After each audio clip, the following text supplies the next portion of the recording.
On the night Seraphina Wren was told she would marry a duke, she was standing in the servants' corridor with blood on her palm. Her father had thrown a porcelain cup at the wall beside her head. The fragments had cut her hand, but he had not even looked at the wound. "Your brother's debts have swallowed the estate," Lord Wren said coldly. "The Duke of Ashcombe has offered to settle them. In return, you will become his wife." Seraphina stared at him. "No." Her father's expression hardened. The slap came so suddenly that she stumbled against the table. "You have never been asked what you want." The door opened. A tall man in a black coat stood there, his face expressionless beneath dark, wind-tossed hair. Lord Evander Ashcombe had arrived without announcing himself. He had the reputation of a merciless man. His first wife had died after a brief marriage, and his second had disappeared before the wedding year ended. More viciously, society whispered that he was incapable of producing an heir. Evander's gaze settled on Seraphina's bleeding hand. "Who did that?" Her father straightened. "She is my daughter." "I didn't ask whose daughter she was." The room became silent. Seraphina expected the Duke to threaten her father for appearances, then demand obedience from her.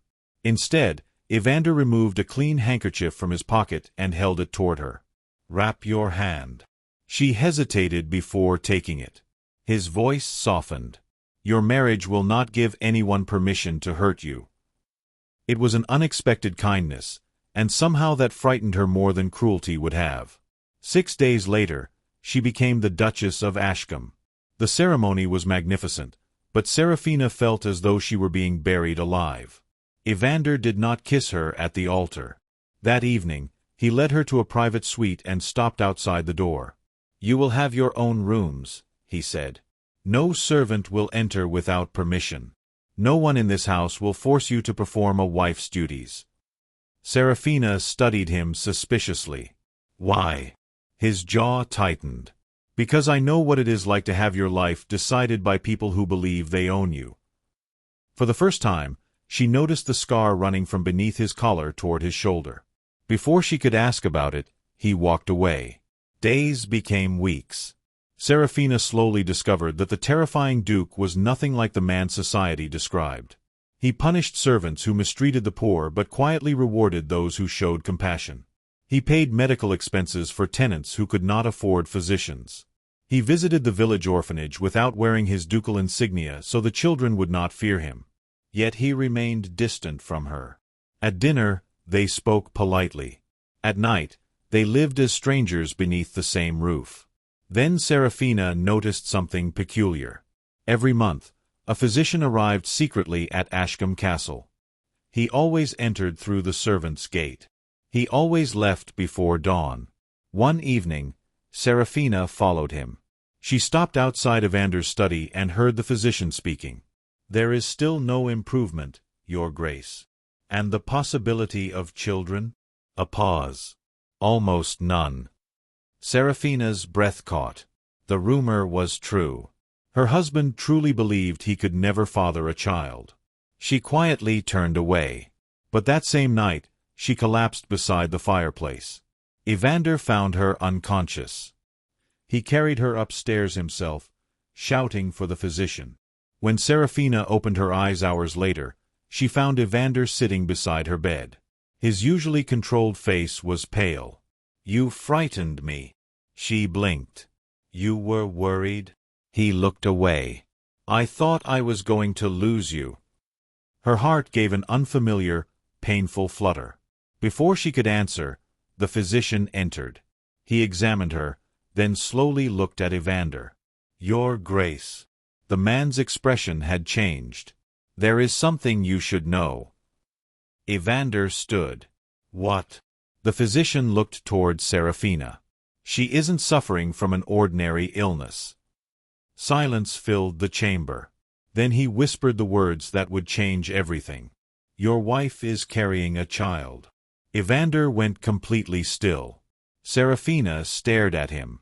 Neither of them could understand how it was possible. Because according to every physician who had examined the Duke, Evander Ashcombe could never become a father. And somewhere beyond the castle walls, Someone was already terrified that the truth had finally begun to reveal itself. By sunrise, the entire household knew that Seraphina Wren was pregnant. By noon, the servants had turned the news into whispers. By evening, the whispers had become accusations. The Duchess's pregnancy was impossible, and impossibility made frightened people cruel. Lady Maud Ashcombe, Evander's aunt and the most influential woman in the household, confronted Seraphina in the library. "You have humiliated this family." Seraphina stood rigidly beside the window. "I have done nothing wrong." Lady Maud's eyes narrowed. "Then explain how a supposedly infertile duke has suddenly fathered your child." Seraphina had no answer. Before she could speak, Lady Maud struck her. Evander caught his aunt's wrist. His expression was colder than Seraphina had ever seen it. "You will never raise your hand against my wife again." Lady Maud pulled free. "She has betrayed you." Evander stepped between them. "Then I will decide whether I have been betrayed." When he turned toward Seraphina, his anger disappeared. "Are you hurt?" She shook her head, though her cheek burned. He gently touched the reddened skin. Something in his expression broke. "I am sorry." It was the first time Seraphina had heard genuine regret in his voice. That night, Evander ordered the castle physician to remain in Seraphina's chambers. But her condition deteriorated rapidly. She could barely keep food down. Fever left her trembling beneath heavy blankets, and strange bruises appeared along her arms. One evening, she collapsed while walking across the corridor. Evander caught her before she struck the floor. "Seraphina." She opened her eyes for only a moment. "I don't feel right." "I know." He carried her to bed. For 3 nights, he refused to leave her side.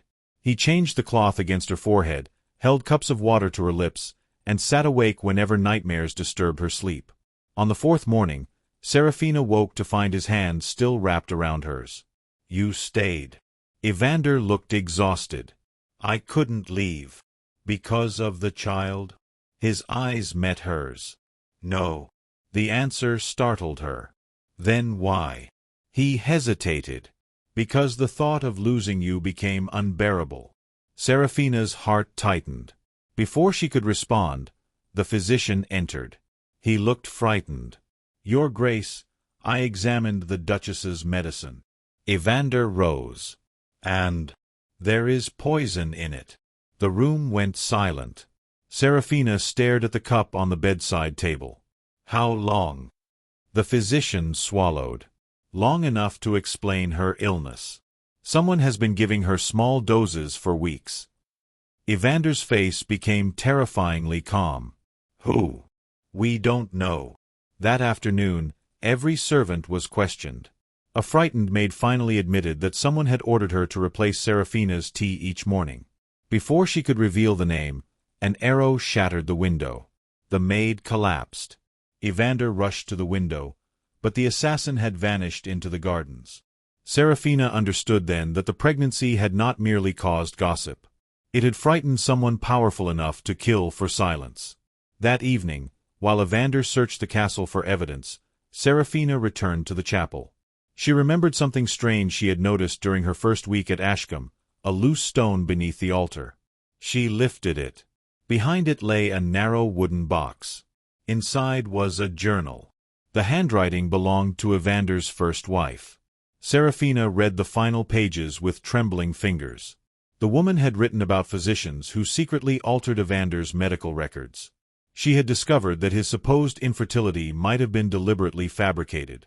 Then came the final entry. "If anything happens to me, do not trust the physician who serves this family. Someone wants the Duke without an heir."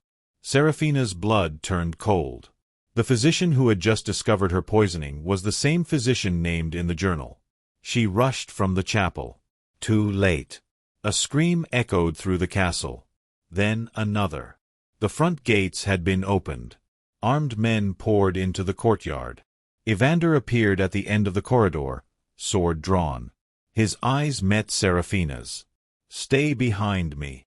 But the invaders were already closing in. Their leader pointed directly at her. "Take the Duchess." Evander stepped forward. "No." The man's smile was merciless. "Your Grace, this was never about your wife." His gaze dropped to Seraphina's stomach. "It is about the child she carries."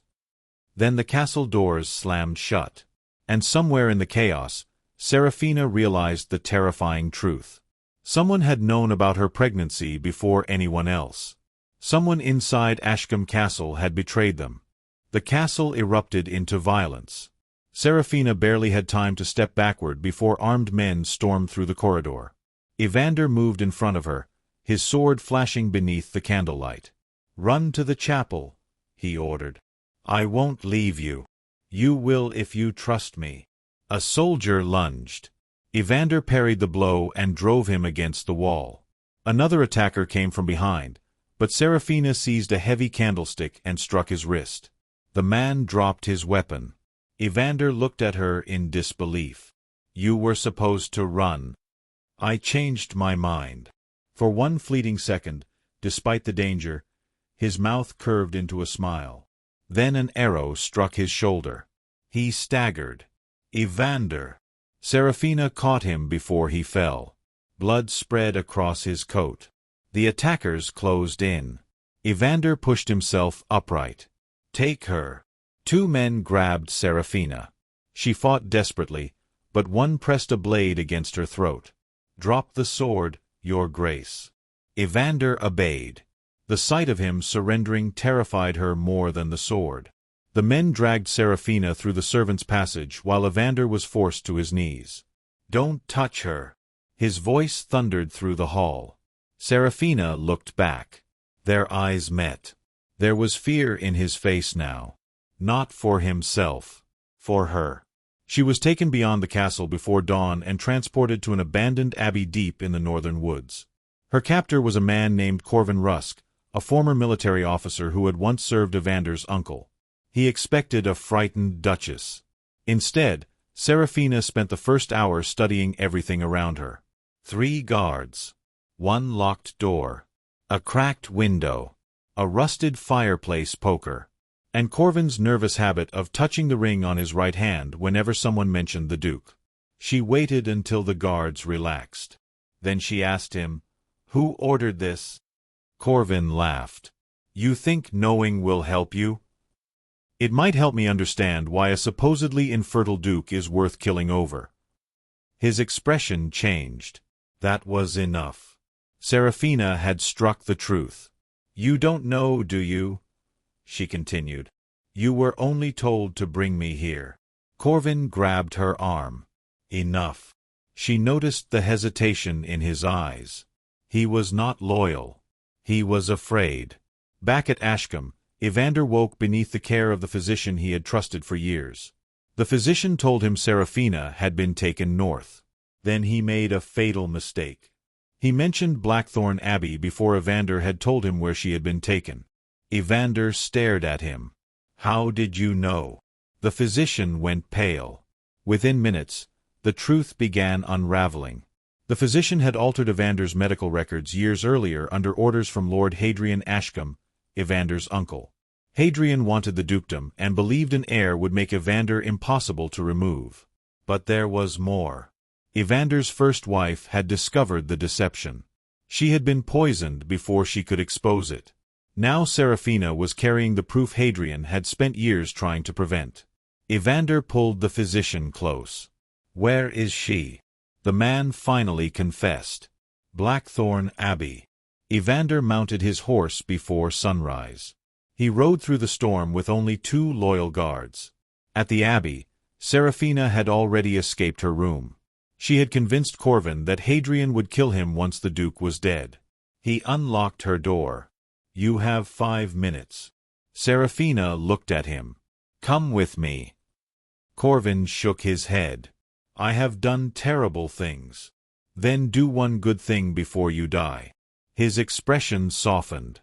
He handed her a cloak. They reached the forest just as the alarm sounded. Arrows tore through the trees. Corvin shoved Seraphina behind a fallen trunk. A shot struck him. He fell. Seraphina screamed. Then another horse thundered through the darkness. Evander. He dismounted while the soldiers surrounded him. His shoulder was still bandaged from the arrow wound. Yet he walked toward Seraphina as though nothing else existed. "You're alive." She ran into his arms. He held her fiercely. "I thought I'd lost you. I knew you'd come." Behind them, the abbey gates burst open. Hadrian himself emerged with armed men. He raised a pistol. "This ends tonight." Evander stepped in front of Seraphina. Hadrian smiled. But Seraphina reached into her cloak. She pulled out the first Duchess's journal. "I don't think so." Hadrian's smile vanished. Seraphina opened the final page. "And read aloud the name of the man who had ordered the murder." The name was his. Hadrian's face drained of color. For the first time, he understood that the woman he had tried to silence had become the one person capable of destroying him. But before he could react, a distant bell began ringing. The king's soldiers had arrived, and among them was the one person no one expected to see. The physician who had supposedly died years ago. The man who carried the original medical records. The proof that could finally expose the entire conspiracy. The physician stepped from the soldiers and removed his hood. Seraphina recognized him immediately. Dr. Aldrich Venn. The man everyone had believed dead for nearly 3 years. Hadrian stared at him as though he were a ghost. "You." Aldrich held up a leather case. "I survived your attempt to silence me." He opened it before the king's officers. Inside were the original medical records bearing Evander's name. The truth was devastatingly simple. Evander had never been infertile. Hadrian had bribed physicians to falsify his examinations because he wanted the duke without an heir. When Evander's first wife discovered the deception, Hadrian had ordered her death. When Seraphina became pregnant, he had poisoned her and arranged her kidnapping. Every accusation was supported by evidence. Hadrian was arrested before he could escape. For the first time in years, Evander's shoulders seemed to lose their weight. He turned towards Seraphina. She expected relief. Instead, he looked devastated. "I nearly lost you because of my family's ambition." Seraphina stepped closer. "You didn't lose me. I could have. But you came for me." He took her hand. "I will always come for you." Weeks later, Ashcombe Castle changed. The physician who had served Hadrian was imprisoned. The surviving conspirators were brought before the royal court, and Evander's inheritance was secured beyond dispute. But Seraphina cared little about titles or revenge. She cared about the child growing inside her. Her illness slowly disappeared after the poison left her system. One spring morning, she stood in the castle garden beneath blooming pear trees. Evander approached carrying a small wooden cradle. She laughed. "You built that yourself?" "I tried. It looks crooked." "It is." She smiled. "I like it." He placed the cradle beneath the tree. "I thought our child should have something made by his father." Seraphina looked at him. "You're already imagining a son? Or a daughter? And if the child is nothing like you?" Evander smiled. "Then I will be relieved." She laughed. For the first time since their marriage, the sound carried no sadness. Months later, labor began during a violent summer storm. Evander was summoned from a council meeting and arrived breathless. He refused to leave Seraphina's side. When their child finally cried, Evander closed his eyes. The midwife placed the newborn in his arms. "A daughter!" He stared at the tiny face. Then tears filled his eyes. Seraphina had never seen him cry. "What will you call her?" she whispered. Evander looked at his wife. "You choose." She thought about the girl she had once been, the daughter sold to settle a debt, the frightened bride who had entered Ashcombe believing her future had already been decided. Hope. Evander smiled. Lady Hope Ashcombe. Years passed. Hope grew into a spirited child who raced through the gardens with her younger brother, Julian. The castle that had once felt cold became a refuge. Seraphina established a school for village children and a sanctuary for women escaping abusive homes. Evander supported every project without hesitation. Their marriage became something neither had expected. Not a bargain. Not an obligation. A partnership built from trust. One evening, Seraphina found Evander standing beside the old chapel. "You're quiet." He looked toward the place where they had once discovered the first Duchess's journal. "I was thinking about how differently our lives might have ended." Seraphina slipped her hand into his. "They didn't." He turned toward her. "Do you remember what you told me on our wedding night? That you owed me no affection?" "Yes." She smiled. "I was wrong." Evander raised an eyebrow. "You owe me affection?" "No." She stepped closer. "I owe you nothing." His expression softened. "I know. But I choose you." He kissed her forehead. "And I choose you." Behind them, their children ran through the garden, laughing beneath the same pear trees where Evander had built the crooked cradle. The woman who had once been forced into a marriage had become a duchess by choice, a mother by unexpected fate, and the beloved partner of a man who had once believed himself incapable of having a family. The cruelest people had tried to decide their future for them. They had failed.